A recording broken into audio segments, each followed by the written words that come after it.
नमस्कार मित्रांनो, ठरलं तर मग मालिकेचा आजच्या जबरदस्त अशा भागामध्ये आपण पाहणार आहोत. आता सगळेजण अभिषेकासाठी निघालेले असताना सायली आता प्रियाला म्हणते की हे बघ, प्रतिमा त्या घरामध्ये आहे, त्यामुळे कुठल्याही प्रकारचा त्रास तिला होता कामा नये, समजलं? आणि प्रतिमात्या तुम्ही काळजी घ्या, आराम करा, असं म्हणून सायली आणि अर्जुन तिथून निघतात. तर प्रिया म्हणते की आई, अगं सायली जे काही बोलतेस ना त्याकडे तू अजिबात लक्ष देऊ नकोस बरं का. ती ना उगीच काही बडबडते. मी उगीचच तुला कसला त्रास देते का, ते जाऊ दे. ती बोलते त्याकडे लक्ष देऊ नको, उगीचच नको ते आरोप करतात माझ्यावर सगळे. बरं, तुला बरं वाटत नाही आहे का? मी तुझ्यासाठी काहीतरी आणू का? म्हणजे तुला काढा वगैरे देऊ का मी? तेव्हा प्रतिमा म्हणते की नको, मला काढा नको. मग ती म्हणते की तुला ॲसिडिटी होते, तर मग तुला गारगार दूध देऊ का आणून मी, म्हणजे तुला बरं वाटेल. तेव्हा ती म्हणते की नाही, नको, मी माझ्या खोलीमध्ये आराम करते. आणि हे बघ, काही झालं ना तरीही आता जरा मला आराम करू दे, म्हणजे मला जरा बरं वाटेल.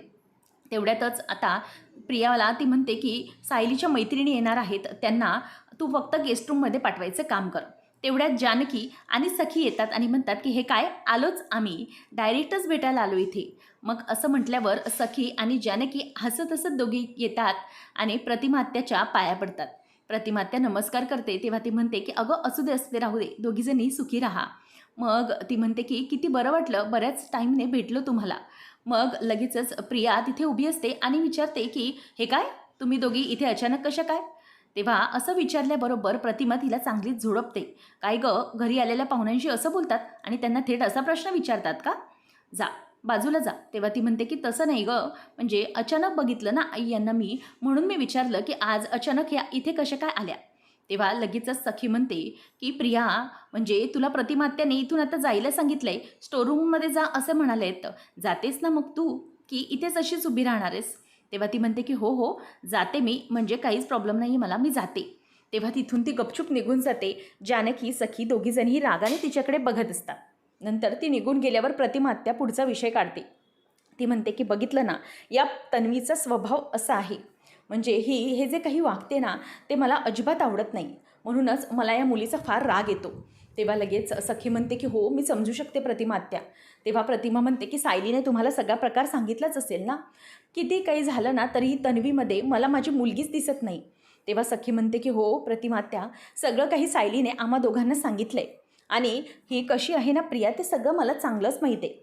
त्यानंतर मग प्रतिमा म्हणते की हेच तर सगळं पडताळायचं आहे, म्हणून तुम्हाला तिने कॉन्टॅक्ट केला. सखी म्हणते की खरं तर ना मनाचा आवाजच योग्य असतो.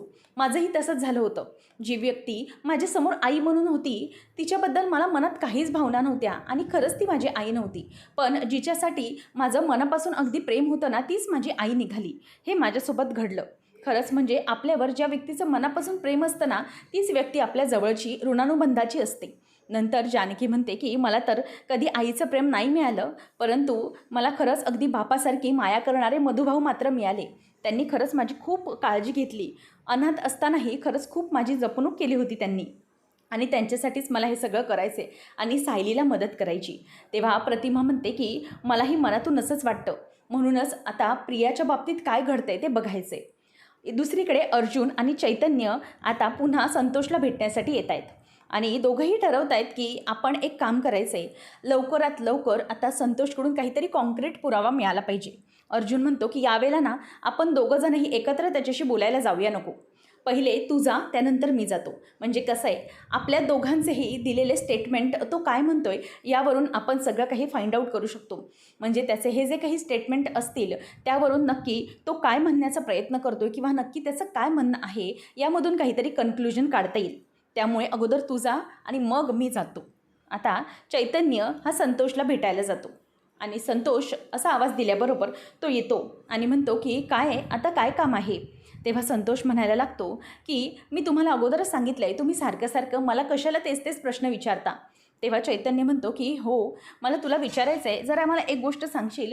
मग तू हा खून केला होतास तो कशाप्रकारे केला होतास?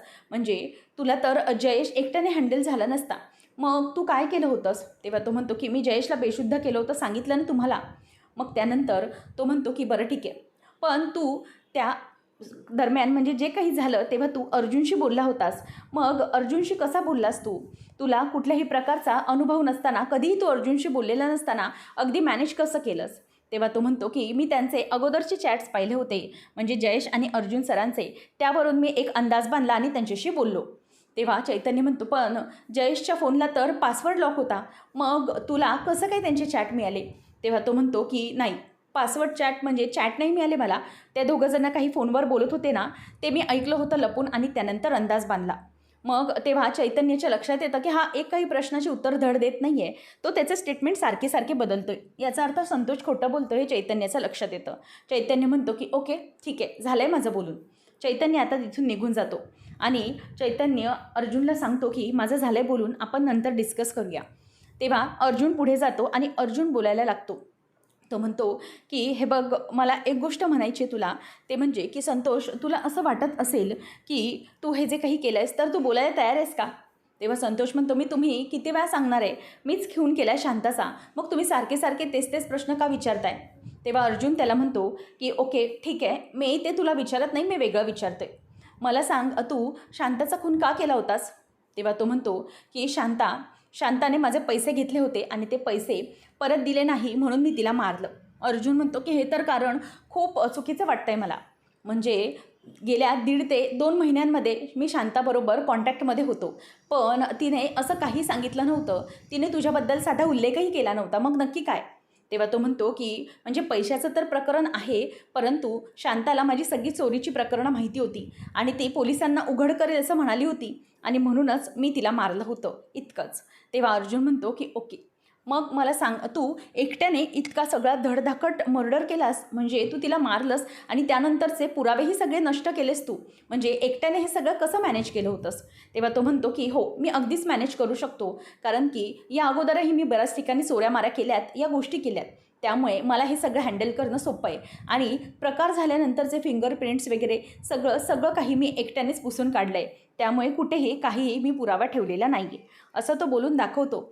त्यानंतर मग त्याला अर्जुन म्हणतो की हे बघ, शांताच्या बाबतीत तू जे काही केलं आहेस ते मला माहिती आहे, तू एकट्याने हे केलेले नाही आहे, तुझ्यावर दबाव टाकण्यात आला आहे आणि या सगळ्यातून ना तू सुटशील तेव्हाच सुटशील जेव्हा तू खरं बोलशील आणि त्या खरं बोलण्यामागचा तुझा फायदा तुझ्या लक्षात येईल.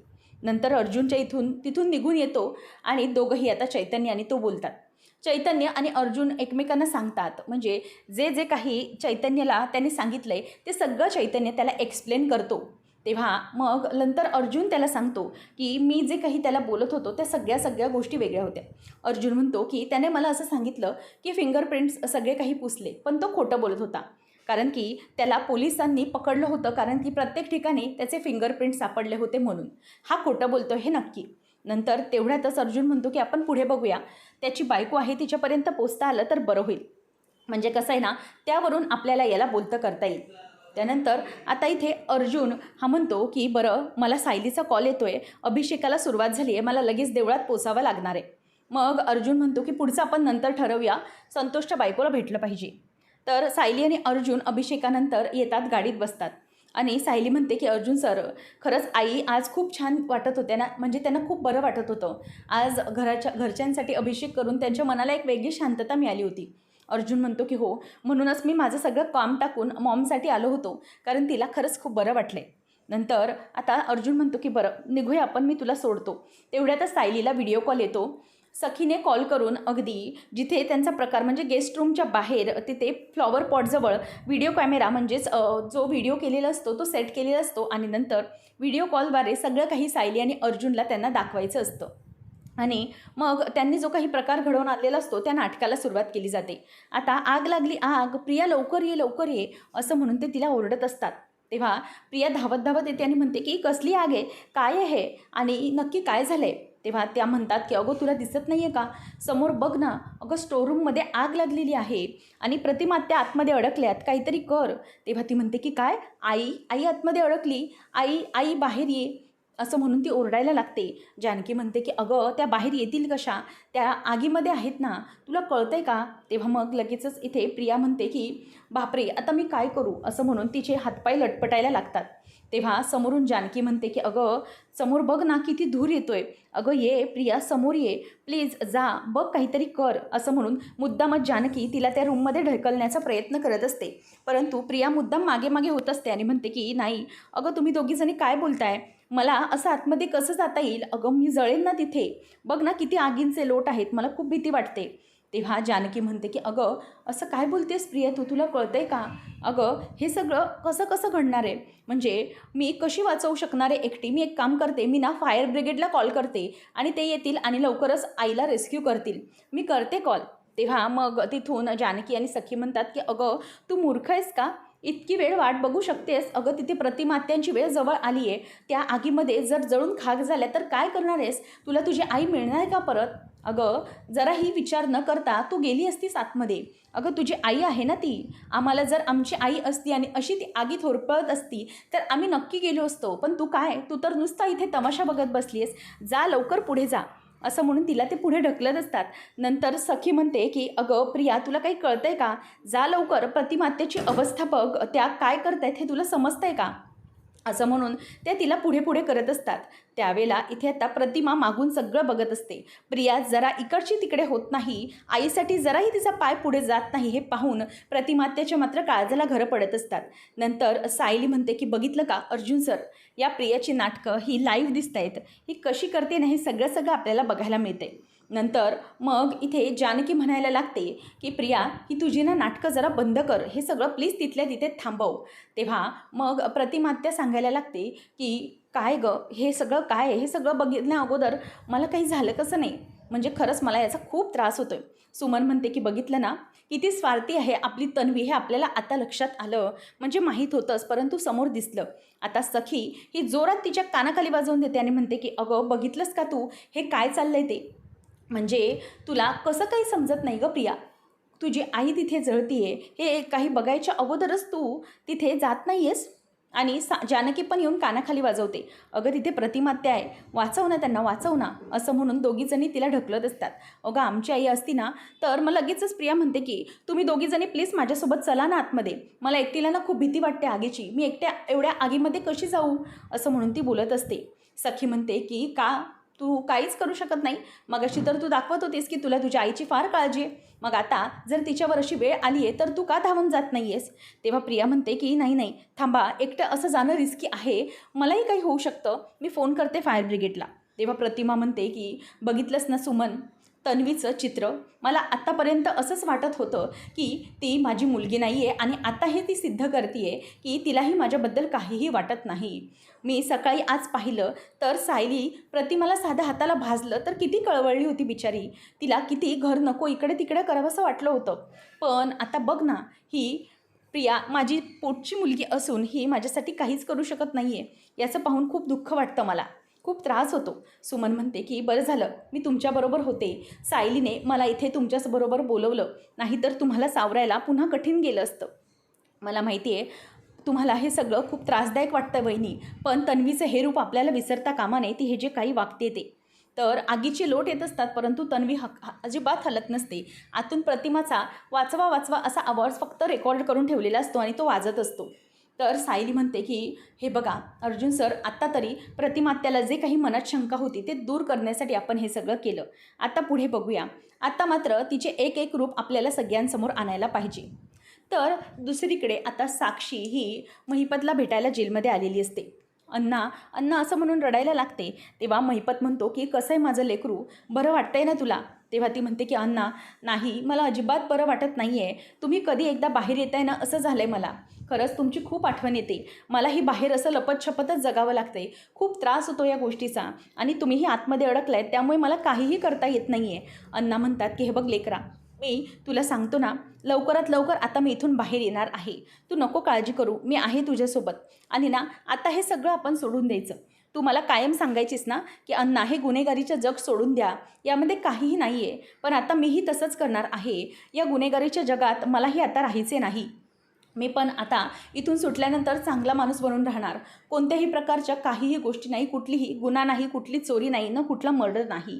आयुष्य मला आता एकदम सुखाने आणि आनंदाने घालवायचं आहे. माझ्या डोक्यावर आता कोणतंही दुसरं पाप मला घ्यायचं नाही आहे. बघितलं हे सगळं करून आपल्याला काय मिळालं? मी असा इथं आतमध्ये जेलमध्ये तडफडतोय, तू तिथं बाहेर जगापासून लपून फिरते, आपल्याला काहीच मिळू शकलं नाही. त्यामुळे काही झालं तरीही आपण आता बरोबर राहायचं, काहीही चुकीचं होऊ द्यायचं नाही. आणि मी बाहेर आलो ना एकदा की तुझं आणि दीक्षित दोघांचं लग्न लावून देतो. आणि मग तुम्ही दोघंजणी या एकट्या म्हाताऱ्याला कुठे एकटं सोडणार नाही ना, ठेवाल ना तुमच्यासोबत? तेव्हा ती म्हणते की अण्णा, अहो असं काय बोलताय तुम्ही? मी तुमच्याशिवाय कुठे जाणार आहे अण्णा? सगळं काही व्यवस्थित होईल, नका काळजी करू. पण मला ना हे सगळं नाही सहन होते. तुम्ही खरं बोलताय का अण्णा? तुम्ही हे सगळं गुन्हेगारीचं जग सोडून देणार का? तुम्ही परत असं कधी करणार नाही ना? तो म्हणतो की लेकरा तुझी शपथ, मी असं काहीही करणार नाही. नंतर मग नागराज आणि दीक्षित बाजूला येतात.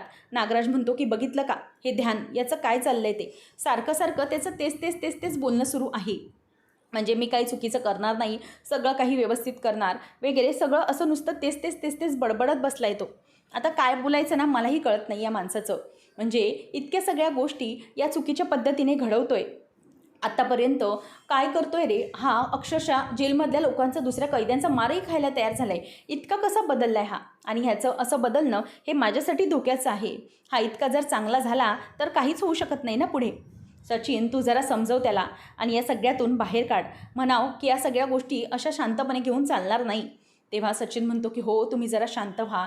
आणि मग तो म्हणतो की तू महिपतला बाहेर काढशील, पण माझं काय? माझंही जरा काहीतरी जॅकपॉट लाव, मला पण इथून बाहेर काढ ना लवकरात लवकर. मगच मी त्या महिपतला समजवू शकेन.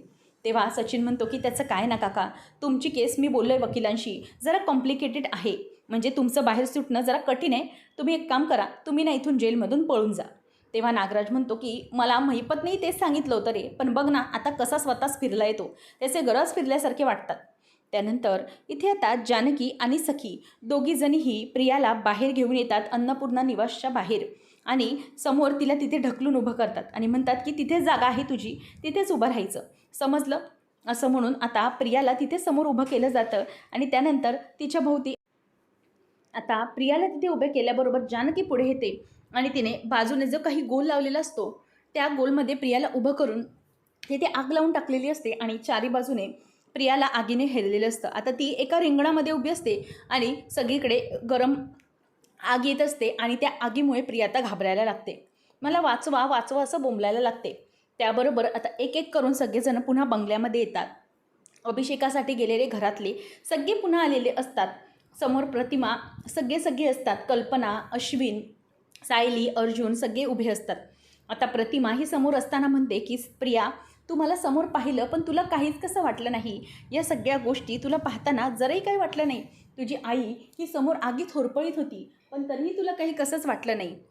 तिला जराही वाचवण्याचा तू प्रयत्न केला नाही. सायली म्हणायला लागते की प्रिया, हे ना तुझे सगळे कर्म आहेत आणि त्यामुळे तुझे हे कर्म कधीही बदलू शकत नाही. आता तुला स्वतःला कसं वाटतं या आगीमध्ये जरा सांग. असं म्हणून आता सगळ्याजणी तिला बोलत असतात आणि प्रिया म्हणते की प्लीज मला सोडा इथून, मला वाचवा. असं म्हणून आता प्रियाला धरण्याचा म्हणजेच प्रियाला तिथल्या तिथे अडकवण्याचा प्लॅनिंग करतात. प्रिया खूपच घाबरत असते. सगळेजण तिच्या बाजूने आता गोल गोल करून असतात. पुढच्या भागामध्ये आपण पाहणार आहोत की आता हे सगळं करताना रविराज देखील आलेला असतो आणि रविराजला प्रिया घरात आहे हे पाहून खूप धक्का बसलेला असतो. सायली आता म्हणते की रविराज काका, मला प्रियाबद्दल आणखी काही गोष्टी आहेत त्या तुम्हा सगळ्यांना सांगायच्या आहेत, पण तुम्हाला सगळ्यांना धक्का बसेल यासाठी मी गप्प बसले आणि मी काहीही बोलत नाही आहे, मी शांत आहे असं ती बोलत असते. पण रविराज म्हणतो की मुळात मी इथे आलो आहे कशाला, तर या मुलीला भेटण्यासाठी नाही. तर प्रताप, मला इतकंच बोलायचं आहे की तू या मुलीला अजूनही इथे घरामध्ये का बरं ठेवलं आहेस, काय हे सगळं केलं आहेस? तेव्हा मग आता प्रताप काही बोलत नाही. प्रिया समोरून धावत येते आणि रविराजचे पाय धरत म्हणते की बाबा प्लीज असं करू नका ना बाबा, मला प्लीज बाहेर काढू नका. तुम्ही दोघंही आहात माझ्यासाठी कोणी नाही आहे, प्लीज बाबा मला माफ करा. असं म्हणून ती आता रविराजचे पाय धरत असते. तेव्हा प्रताप म्हणतो, या मुलीला अजिबात माफ करायचं नाही आहे. आलं का तुमच्या लक्षात? मी या मुलीला अजूनही कधी माफ केलेलं नाही आहे आणि तुम्हालाही या मुलीला परत कधीही माफ करायचं नाही. प्रताप, मला एकच गोष्ट विचारायची आहे की इतकं सगळं घडूनही, इतक्या गोष्टी समजूनही तुम्ही या मुलीला या घरात का बरं ठेवून घेतली आहे?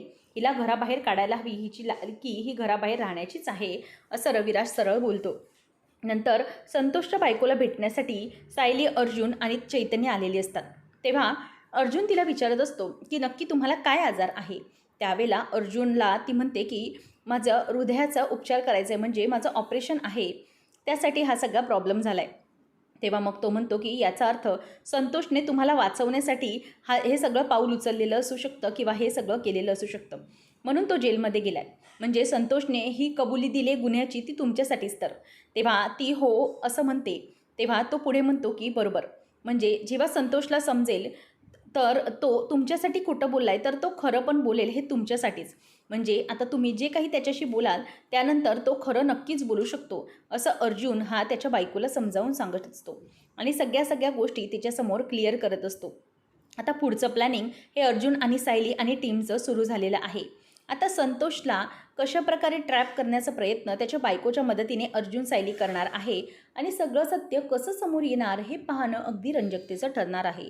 अशाच मालिकांचे अपडेट जाणून घेण्यासाठी आजच आपल्या चॅनलला सबस्क्राईब नक्कीच करा. धन्यवाद.